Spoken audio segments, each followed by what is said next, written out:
Hey Sophia, how you doing? Hi, I'm great. How are you? I'm doing good. It's been a long time since we had you on the show, and it's a little bit different now, but we still have the same things that we, always did before, and I'm really excited to have you back. I'd love to be able to talk to you a little bit about your life, and you have a disability. I have a disability too that I've had to overcome, and like I was telling you, I think that when we have disabilities that we overcome and just things in general and can show that we can do something, it can inspire others. And I really am excited to talk to you about that as well. And also, of course, we'll be talking about your acting and all the cool things that you've been up to. So we got a lot to cover in about 25 minutes. Definitely. Well, I'm super excited to cover all that ground for sure. Well, for anybody that hasn't tuned in for the first show that we did with you, tell everybody a little bit about yourself, and how you got into acting.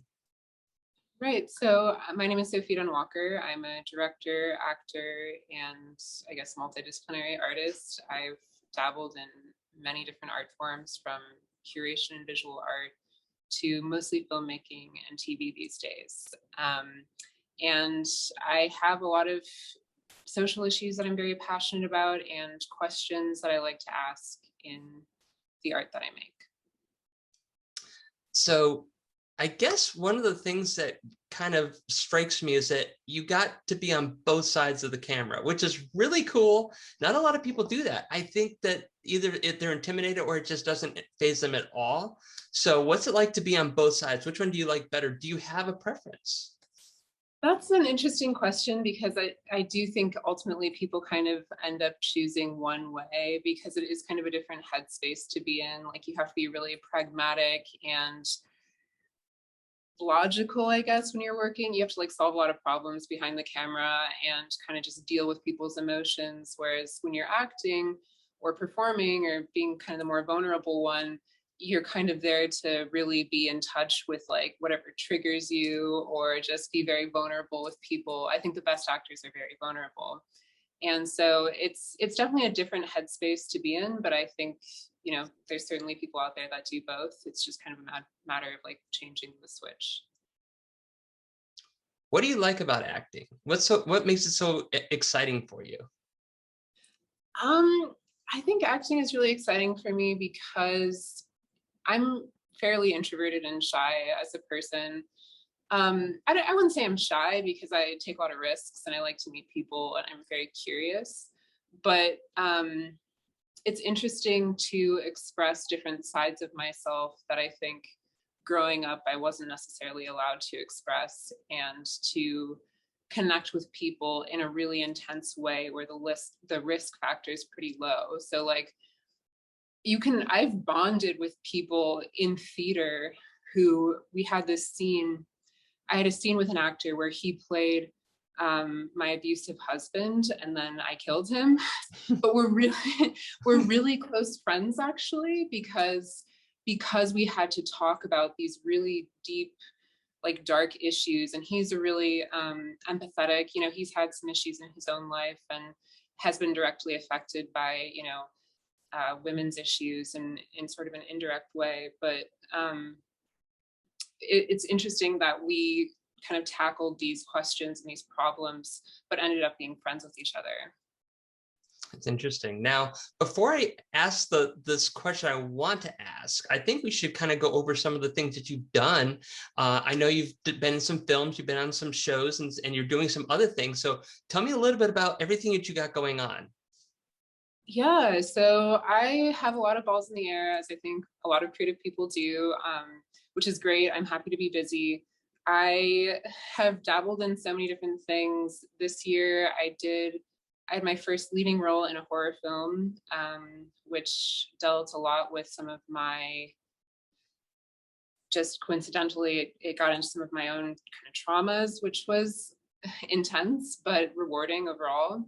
And then I did a reality show, which was something I never thought I would do, but like I learned so much from that experience and met so many interesting people and learned how kind of like who I am can be distorted in kind of this way to be marketable or like flashy. And it was an interesting experience for sure.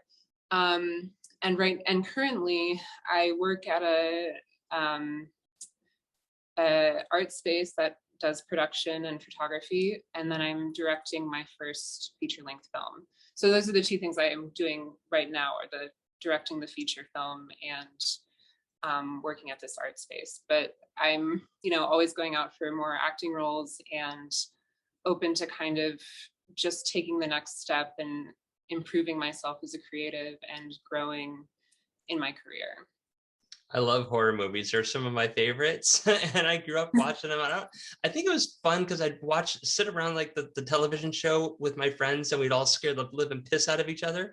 And it was just kind of fun because then you go outside. Of course, you have to go outside after you watch a horror movie, and you gotta go into the woods and stuff like that. You just gotta do it. So do you happen to have one of those horror screams? Can you do it really well?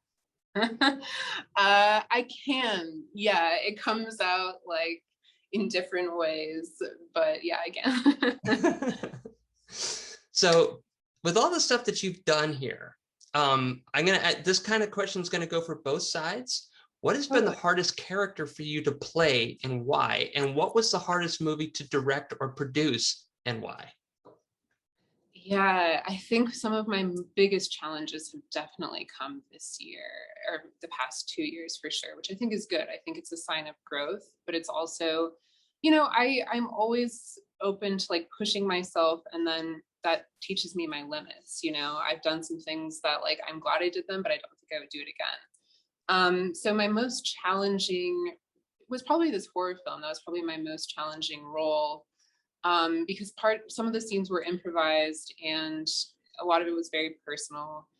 And so that was really just very emotionally draining, and also physically a lot, because I did a lot of my own stunts, and it wasn't like martial arts or anything like that, but there was like I don't want to give anything away, but there was a sequence where I'm just like, it just goes on, and it's like very, it was very intense. And then I think kind of like I've been questioning recently this idea of like performance of the self. And I've been questioning this idea of the performance of the self and kind of the different characters I play like in my day-to-day life, and kind of the relationship of, my body and myself with playing different characters, if that makes sense. Now, are any of these particular things that you have going on, are they in post-production? So they're not even ready to see yet? The horror film I did is, yes, it's in post-production right now. We're starting to release tiny clips and like promotional photos, which is great. So it'll probably come out in a few months. Very cool. I'm excited about stuff like that. We need fresh stuff. I mean, we're seeing like all these repeats all the time, and it's driving me insane because I was like, how many times can you see the episode of this one time? We just need some fresh stuff to spice up our lives a little bit. So I'm glad you were able to do something. Yeah, thanks. Yeah, it was definitely, I learned so much from that experience. So I'm really glad I did it. So tell me a little bit about your disability. You have a disability. I have multiple sclerosis, and sometimes I can't even do my show because I can't speak correctly. Sometimes I can't literally get out of bed. So to be able to strive to beat that and not let it take me down has been a challenge, but it's a challenge I have openly accepted. Tell me a little bit about what you're dealing with and how have you been able to overcome it? Definitely. Thank you for asking and for telling me about your experiences as well. So I was born with a genetic condition called familial cone dystrophy, and it's a visual condition where the eye just doesn't work. The eyes just don't work as well, basically. So it's something that if somebody meets me in day-to-day life, they usually can't tell, but like there's some things that'll be, if I'm driving or reading or working on the computer, people are just like, why are you struggling with this so much, and then I have to tell them, and it's like a disability they haven't heard of before. So, but I'm like, well, I have documentation of it since I was 2, so it's definitely, and it runs in my family. So, but people will kind of try to imply that it's not real or it's not that big of a deal, even though, top doctors have told me, well, it is a really big deal. So it's something that I think, because I was born with it, I've learned to adapt with it in a variety of ways. But it's interesting because the social issues that go along with it are just as frustrating as the disability itself, I would say, because people can just lack, understanding, they can lack empathy, they can, see you in a different way. Of like, when I was in school, I would really excel in certain subjects and I would get some of the highest grades in my class. But then when they said, oh, if I was struggling, if I started to like fall behind because I read at a slower pace or because I couldn't see something on the board, then it would be, I was put in special ed for 10 years. And the stigma that went along with that was really hard, because I knew that I was smart. I knew that I was talented. And I knew that so many of the people that were kind of stigmatized as like,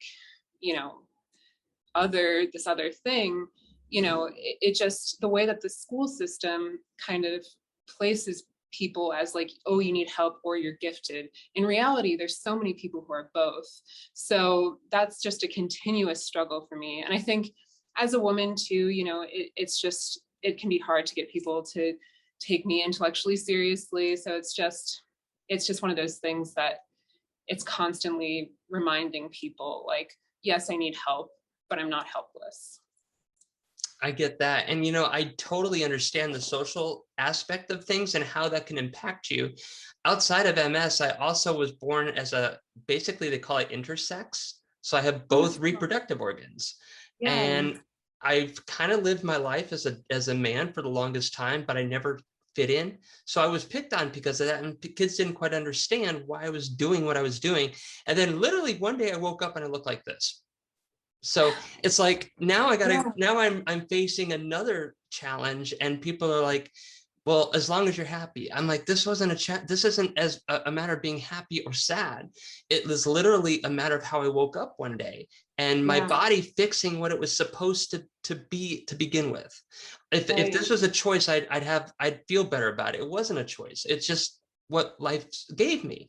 So I know how impactful the social can be, especially if they don't understand. And it can literally limit you if you allow it to limit you. Yeah. Yeah, definitely. I think I think that I hope that things are changing now, but unfortunately, a lot of people have very limited perceptions of who a person can be and like what that looks like. So when people ask, or sometimes if they don't ask, but you want to tell people what it is to help educate them, sometimes you'll probably get, I don't really need to hear all this. And then sometimes you probably hear it's like too much information, or, they make it sound like you're trying to make it like a martyr, syndrome where, and I don't think that's necessarily the case. I believe in education and I believe in telling people what's going on out there, because you never know who you're going to talk to that can actually maybe change or cure the situation. Yeah, I think it's always helpful to like educate people on what's going on. But I've definitely had instances where, people receive it sort of differently. It's just, but I've learned to kind of know what I need from any given situation. So that has helped me, being like, you need to give me this. And it's funny because actually my dad, who has the same disability that I do, he started his career in the 80s. And at the time, I think it was just before the Americans with Disabilities Act was passed. And he's a doctor, and he almost got fired, just as he was going into his residency, because they point blank told him, we don't want somebody on our staff who's going to go blind. And, just 2 years, he fought back and they ultimately hired him. But 2 years after that, the American Disabilities Act was passed, and he's had a much easier time now. So that kind of legislation can help as well. So what advice would you tell anybody that's dealing with some type of situation that might be holding them back? I would definitely tell people to stick to their guns. Like, if you know in your heart and in your body that something is right, then it's worth fighting for sure. You know, there's risks that go along with that. Like people don't always take it well, but I think it's always, you're going to open doors for yourself and for other people when you stick up for yourself. Now, you did tell me you're a proponent for a lot of different causes and stuff like that, and I'd love to hear about that. What are some of the things you are very passionate about? So definitely, you know, advocating for people with disabilities. I'm queer, so I'm very protective of other women, and I care a lot about women's issues, and also getting really deep into conversations about gender and sexuality, and how we can advocate for people to have healthy, whole lives. And yeah, I mean, there's a lot of issues in the US still to this day with, in regards to gender, you know. I think so that's always in the, like, on my priority list. I'm very protective of women and of the LGBT plus community. I totally get that. And I think that a lot of reason is education. You know, people don't understand it. And I find that people seem to fear things that they don't understand. So, you know, I will tell people about me just because of the fact that I want to show them that there's people out there like this. There's people out there that were born female, but have both and have to choose one or the other. And it's not necessarily wrong, but nothing's really wrong if it's who you are inside. But they want to say that it's wrong because it's not natural. But it kind of is too. So, you know, I sit there and I really want to see people just be more open-minded to things and listen to the story, you know, because it might actually change your point of view. Doesn't mean it has to, but it can literally help out the people around you, or at least give somebody a better understanding of what somebody else is going through. Definitely. Yeah, I completely agree. So do you have any particular like organizations or foundations that you're a part of that help with this stuff? Yeah, definitely. My brother and I are very involved in autism awareness because he's on the spectrum, and there's other organizations I was a part of a theater called Good Chance Theater when I lived in Europe, and that did a lot of, it wasn't directly related to the causes that I always champion, but it did a lot of language exchange with refugee communities. And I'm always looking to be a part of more. I mean, I would love to find a really great, you know, organization in LA. Actually, I think since I'm relatively new to Los Angeles, I haven't quite found my community yet, but I'm definitely actively searching for that. So I see so many people that want to pursue a dream, and sometimes they want to do it. They have it right here in their heart, but they run into little obstacles, and that could be a problem. So how, being in the industry that you are in, you hear a lot of no's, you probably hear a lot of rejection, but you can't necessarily take it to heart because maybe you're just not right for that part. Doesn't mean you're bad. You know, so little things like that can derail people. And what would you say to somebody that wants to pursue a dream, especially a hard one like in the arts, where it's very judgmental, it's very strong, no's, yeses, everything else, and it's, you know, because I think people make it look so easy on TV because you have your music CDs and then you have your movies, and it makes it look like it was perfect, but you probably got a lot of no's getting up to that situation. So we can apply this with any dream that we're going for. So how do you stay true to that dream and don't let little things like that derail us? Yeah, that's such a good, important question. I think for me, the thing that has kept me sane in the variety of very cutthroat and intense environments I've been a part of, the thing that's kept me sane is kind of realizing my own voice as a person and as an artist, like what I want to see happen in the world. So like I always sort of have that to come back to because it's enabled me to diversify my portfolio and to make some of my own work as well. So it's like just always staying busy and always being proactive and always being involved in something that can help you learn and grow in one way or another. I think it's the best way to kind of just always grow artistically. And I would say also, like, I would advise people not to put all of their hope into any one person or any one opportunity, because some of the coolest things that I've done in my life were things that I didn't necessarily expect or envision for myself, but they led me to, like, ultimately what I am trying to do. It led me to something, really close to the best version of myself. So I think being open-minded, but being very clear about what it is you want to say as an artist are like the two most important things. I've seen that you've been all over the world. You've got to meet a lot of great people, do a lot of cool things. I'm sure you've gotten some great advice from somebody along the way. Maybe it's work related, maybe it's personal, maybe it's just something. What was some of the best advice? What was one of the best pieces of advice anybody's given you for anything that you would like to share to somebody else? Oh, wow.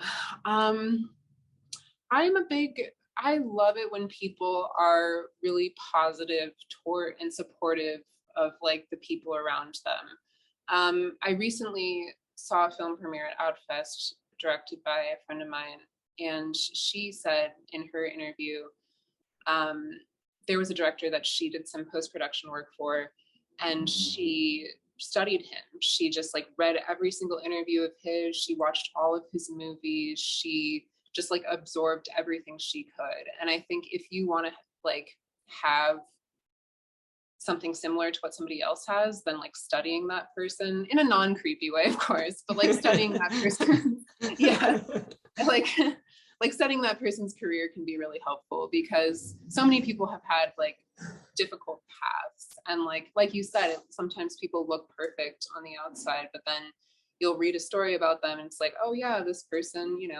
also experienced rejection and sexual harassment and, like, discrimination, and that can be weirdly, knowing that somebody else overcame those obstacles can be really inspiring.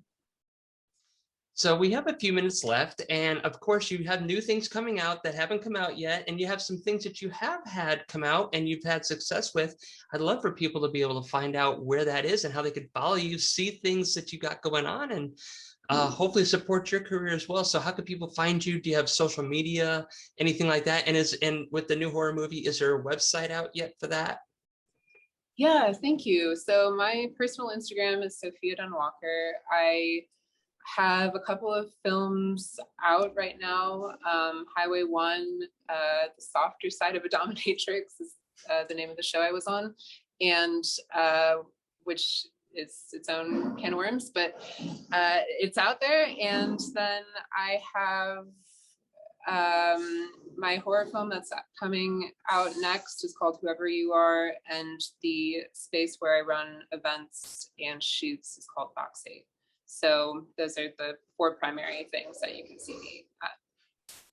Well, I'll tell you what, you have a great story. I'm so glad you were able to come on here and share it with us. And I'm hoping that it inspires somebody else along the way. It inspires me. Everybody's story inspires me in some way, shape, or form. And I learn from them too, which is very important. And, you're a great guest. I'm so glad you got to do some stuff here in 2021 as Hollywood's starting to reopen and your career is able to pick up a little bit again. So thank you for coming on and spending some time with me and being a part of my show.